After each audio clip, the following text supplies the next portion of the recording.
And there's some more disturbing news out of Israel as we speak. I want to go to Gerald Steinberg. We've caught up with him plenty of times. He's the Professor of Politics at Bar Ilan University. Good to talk to you again, Gerald. We're here to talk about good news, but as we speak, I believe there are more missile alerts, particularly in the north of Israel, been occurring over just the past 5 or 6 minutes. Tell us if you know anything about that, but there must be a lot of tension about whether this ceasefire can hold.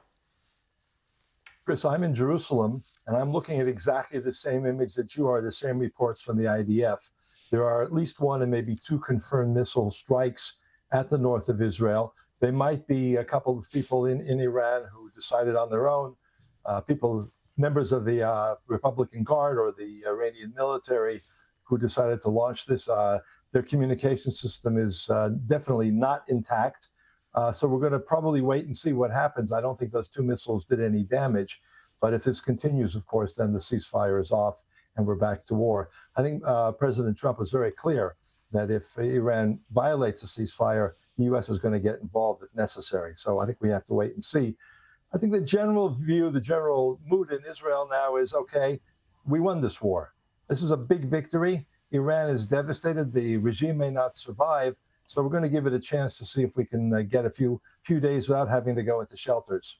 Well, that's a good point you make, because their military apparatus has been so damaged so poorly. Perhaps there are parts of the Iranian army firing missiles who don't even know there's a ceasefire in place yet. I gather from the Israeli Defence Force tweets that they know exactly where the missiles are coming from, that these are from Iran. They're not a couple of loose Hezbollah terrorists in Lebanon letting fire. Yeah, I saw the same reports, and I think that makes sense.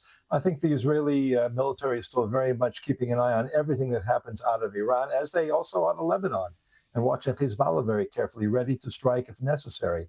So I think we're going to wait and see what happens with this particular launch. But overall, we spent about 2 hours this morning from 5 a.m. to 7 a.m. in shelters. I saw some of the missiles fly over. One of them, as you see in your image here, the picture of Beersheba, where a very devastating missile hit in a residential area. You see, these are war crimes. And we hear a lot of these politicians in Europe and elsewhere talking about how they have to bring Israel to account. We've heard that for 2 years, all these other allegations. But these are very blatant war crimes. The Iranians shot at civilians. They killed 4 people we know were killed in this particular strike. You can see the devastation of just one Iranian missile hit. Just briefly, so Gerald. Everybody's going to watch this. Sorry, just briefly, because we're almost out of time. How historic is the opportunity here, though, if the ceasefire can hold? We're looking at a different Middle East completely. Since 1979, so that's 46 years, we've seen the Iranian militia, the Iranian regime, the Ayatollahs, the fanatic Islamic regime, building up its forces and chanting and really acting on death to Israel, destroy the United States. We've seen that, and now that's gone. They may have a few missiles left. They don't have any more nuclear facilities they can activate. It's not clear the regime's going to survive. We're looking at a very different Middle East, and perhaps also the rest of the world, including the Australian government and others who've been so much on the other side in terms of their rhetoric, their slogans, very much focusing on attacking Israel, can realize this is an opportunity to really bring about a very different world, and a much more successful world where economic development will replace billions that were spent on trying to get nuclear weapons and over 5,000 missiles. Thanks so much for joining us again, Gerald. Stay safe. Gerald Steinberg there, Professor of Politics at Bar Ilan University, joining us again live from Jerusalem.